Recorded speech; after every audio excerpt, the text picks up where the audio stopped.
दोस्तों, यह बहुत प्रसिद्ध बातें हैं जो हर लोग कहते हैं। हम अपने मन को कैसे शांत रखें?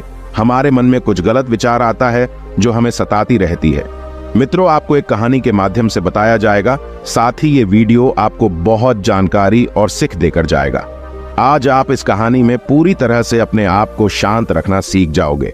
तो मित्रों, आपका कीमती समय को बर्बाद न करते हुए अब सीधे कहानी पर आते हैं। हमारी सफर अभी भी जारी थी और हम आगे बढ़ रहे थे। मौसम इतना शानदार था कि वहां पर आसपास का पर्यावरण अत्यधिक सुंदर दिखाई दे रहा था, मगर फिर भी मेरा मन न जाने कौन सी चुनौतियों में उस समय उलझा हुआ था कि मैं खुद ही अपने विचारों में गुस्सा हुआ और खुद ही में बरबराते हुए चल रहा था। प्रिय दर्शकों, अगर आप ये कहानी सुन रहे हैं तो पूरा सुनिएगा, क्योंकि आधा अधूरा ज्ञान किसी के लिए सही नहीं होता। इसके अलावा है बुद्ध, जो भी इस वीडियो को लाइक करे और चैनल को सब्सक्राइब करके कमेंट में नमो बुद्धाय लिखे। उनके घर में खुशी की कमी न रहे और उनका घर हमेशा धन से भरा रहे। मुझे समझ में नहीं आ रहा था कि मैं वहां के प्राकृतिक वातावरण को देखने के बजाय अपने आप में कैसे खो गया। मेरे चेहरे की सभी भावनाओं को मंटोशी ने देखते ही तुरंत समझ लिया और मुझसे कहने लगे, आखिर तुम इतना गुम हुए से क्यों हो कि तुम सुबह के वो खूबसूरत दृश्यों को देखकर आनंद तक नहीं ले पा रहे, जिन्हें देखने के लिए न जाने कितने लोग कितना ही पैसा खर्च करके यहां तक आते हैं और इन दृश्यों को देखते हैं। तुम यहां होने के बावजूद भी यहां नहीं हो। तुम्हारा शरीर कहीं और है और तुम्हारा मन किसी और काम में व्यस्त है। ऐसे तो तुम अपनी जिंदगी के इन अनमोल पल को यूं ही गवा दोगे।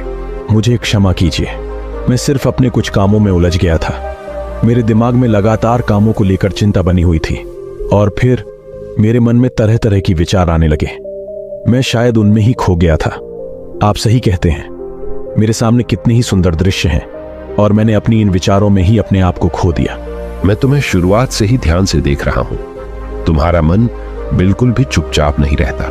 तुम एक काम को करते हुए ही दूसरे काम के बारे में विचार करने लगते हो और परेशान रहते हो।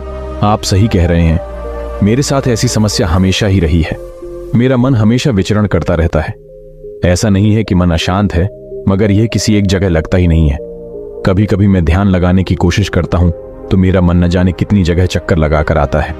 क्या करूं, कुछ समझ में नहीं आता गुरुजी। यह सब लोगों के साथ होता है। मनुष्य का मन कभी भी शांत नहीं रहता। इसीलिए मैं तुम्हें बुद्ध के सुझाए गए ऐसे उपाय बता रहा हूं जो तुम्हारे मन को शांत रखेंगे। लेकिन तुम्हें इन 4 आदतों को अपने जीवन में अपनाना होगा। तुम्हें कुछ महत्वपूर्ण बातों का ध्यान रखना होगा, जिसमें सबसे पहली बात यह है कि अगर तुम्हारा मन अशांत होता है तो तुम्हें उसकी वजह खोजनी होगी। मन बेचैन होने के भी कई कारण होते हैं। कभी कभी हम दूसरों के बारे में केवल नकारात्मकता ढूंढने में ही इतने खो जाते हैं कि हमारा मन दिन रात उनके बारे में सोचता रहता है। उनके भीतर कमियां खोजना हमारे लिए सबसे पहला काम बन जाता है और हम सिर्फ और सिर्फ अपनी ऊर्जा का गलत इस्तेमाल करते हुए अपने आप को ही थकाते रहते हैं। हमारा मन इसी में उलझा रहता है कि किसी ने हमें आखिर ऐसा क्यों कह दिया। आज हमें देखकर लोगों के मन में आ रहा होगा कि कहीं कोई मुझे नीचा तो नहीं दिखा रहा। अगर उसने मुझे 2 पल के लिए देखा है तो उसके मन में मेरे लिए क्या विचार आ रहे होंगे। इस प्रकार की भावनाओं को मन से हटाना महत्वपूर्ण है और सकारात्मकता की दिशा में आगे बढ़ना होगा, क्योंकि ऐसे खराब सोच हमारे मन को बांध लेते हैं और हमारा मन कहीं भी नहीं लग पाता है। इसके अलावा तुम्हें एक बात का और ध्यान देना होगा कि लोग क्या कहेंगे, इसके बारे में विचार करना बंद करना होगा। तुम अक्सर अपने काम को करके उलझे रहते हो, रिश्तेदारों के सामने खड़े रहते हो और इसके बाद तुम सोचते हो कि कहीं लोग आपके बारे में कुछ गलत ना सोचें। अगर तुम अपने मन की बात उनके सामने रखोगे या फिर कोई अधूरा काम करके अपने साहब के पास जाओगे तो कहीं वो तुम्हारे बारे में कुछ गलत ना समझने लगे। कहीं ऐसा ना हो कि कोई तुम्हारे किसी बात को गलत मतलब निकाल ले और तुम्हें गलत समझने लगे। अगर तुम इस तरह सोचोगे तो हमेशा तुम खुद को परेशान करते रहोगे। इसलिए यह चिंता छोड़ देनी चाहिए कि लोग तुम्हारे बारे में क्या सोचते हैं। इसके अलावा तुम तीसरी खास बात का हमेशा ध्यान रखना कि सभी के पास एक दिन में सिर्फ 24 घंटे होते हैं, हफ्ते में केवल 7 दिन होते हैं और साल में केवल 365 दिन होते हैं। किसी को यह मालूम नहीं होता कि उसकी जिंदगी कितनी लंबी चलने वाली है या फिर कितनी कम रहने वाली है। किसी को इस बारे में अंदाजा नहीं होता कि जो समय बीत गया है वह उनके पास कितना मूल्यवान समय था और उन्होंने उसे किन कामों में सिर्फ ऐसे ही गंवा दिया। इसलिए समय की महत्वपूर्णता को समझो और अपने समय को केवल अच्छे कामों में और सकारात्मक विचारों को देने में लगाओ। समय को यूं ही व्यर्थ करना बंद करो। इसीलिए हर एक पल को जी भर के जीना सीखो, क्योंकि अगर यह समय तुम्हारे हाथ से निकल गया तो यह दोबारा लौटकर नहीं आएगा, या फिर कितनी कम रहने वाली है। किसी के पास आमतौर पर अंदाजा नहीं रहता कि जो अवसर बीत गया है वह उनके पास कितना मूल्यवान समय था और उन्होंने उसे किन कामों में सिर्फ यूं ही गंवा दिया। इसीलिए समय के महत्व को समझो और अपने समय को केवल अच्छे कामों में, अच्छे विचारों को देने में लगाओ। समय को यहां वहां व्यर्थ न करें, इसका महत्व जाने और इसीलिए हर एक पल को जी भर के जीना सीखो, क्योंकि अगर यह समय आपके हाथ से गुजर गया तो वह फिर से वापस नहीं आएगा। जैसे कि तुम यहां होने के बावजूद यहां नहीं थे और तुम्हारे विचार कहीं और थे। तुमने इस विशेष क्षण को अपनी जीवन में व्यर्थ ही गंवा दिया।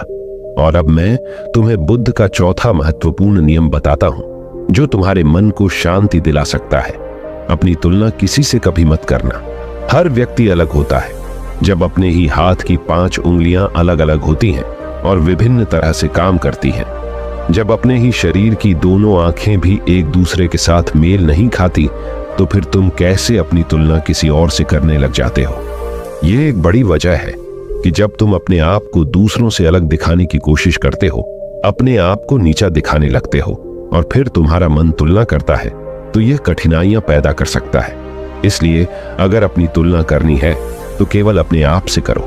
प्रतिदिन अपने आप को आगे बढ़ाने का प्रयास करो और प्रतिदिन तुम भी आगे बढ़ो। गुरुजी, आपने जो कहा वो पूरी तरह से उचित था।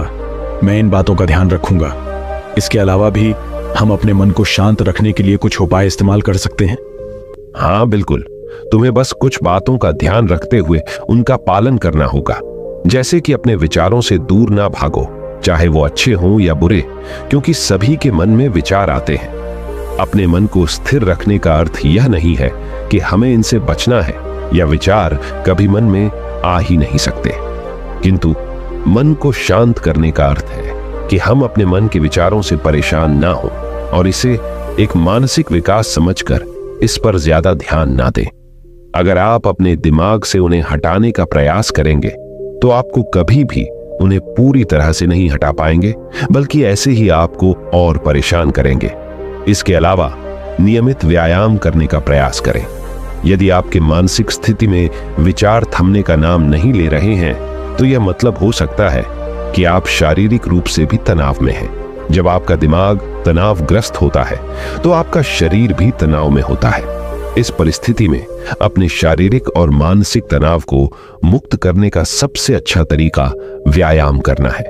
आप व्यायाम करने के लिए चाहें तो योगा भी कर सकते हैं या आप अपने मन पसंदीदा कोई खेल भी खेल सकते हैं जो आपके मन को शांति और सुखमय बना सकते हैं। इससे आपका मन स्थिर रहेगा और उसके साथ ही आप अपने आप को व्यस्त रख सकते हैं। वह बात तो सुने होंगे, खाली दिमाग शैतान का घर होता है, और ये बात पूरी तरह से सच है। आपने खुद भी यह भावना किया होगा कि जब आपके पास कोई काम नहीं होता तो मन में उल्टे सीधे विचार आने लगते हैं जो आपको परेशान कर सकते हैं। इसलिए खुद के लिए एक स्थिर दिनचर्या बनाएं और उसे नियमित रूप से प्रतिदिन पालन करें। साथ ही अपने मन के विचारों को लिखने का अभ्यास शुरू करें। मन के विचारों को शब्दों में व्यक्त करने से आप उन्हें समझने में मदद कर सकते हैं। लिखने से विचारों को एक दिशा मिलती है और इससे आप हल्का भी महसूस कर सकते हैं। मन को शांति देने के लिए यह काम कर सकते हैं। यह आपके विचारों को संरेखित करने में भी मदद कर सकता है। इसलिए आज से ही एक दैनिक डायरी बना लें और उसमें अपने मन में जो कुछ भी आए उस विचारों को लिखते जाएं। इसके अलावा शांति वाले वातावरण में बैठकर गहरी सांस लेकर ध्यान करने का प्रयास करें। ऐसे ही अपनी हर सांस पर आंखें बंद करके ध्यान केंद्रित करने की प्रयास करें। यह एक सरल प्रक्रिया है, लेकिन ध्यान लगाने से सही परिणाम सिर्फ एक ही बार में नहीं मिलेंगे। इसलिए कृपया पहले ही प्रयास करके सफलता हासिल होगी। यह विचार छोड़ दीजिए। बस कुछ दिन ऐसा करके देखिए, आपका मन इधर उधर भागने की बजाय आपके वश में रहेगा और आप इस दुनिया का सही तरह से आनंद ले पाएंगे। इस प्रक्रिया को अपनाने से आपका मन शांति में रहेगा और विचारों से खेलने की बजाय आप जीवन का आनंद उठा सकेंगे। बुद्धिस्ट मॉन्क तोशन की बातें सुनकर मुझे भी ऐसा लग रहा था कि अब से मुझे अपने सारे कामों की एक सूची बनाने की आवश्यकता है और मेरे लिए यही अच्छा होगा कि मैं मॉन्क तोशन की बातों को अपनी जीवन में लागू करने का प्रयास करूं। तो प्रिय मित्रों, कैसी लगी ये कहानी? अगर कहानी से कुछ सीखे हो और पसंद आई हो तो कमेंट में जरूर लिखना और हमारे चैनल को सब्सक्राइब अवश्य करें। और दोस्तों, सच्ची श्रीधा से कमेंट में नमो बुद्धाय जरूर लिखें।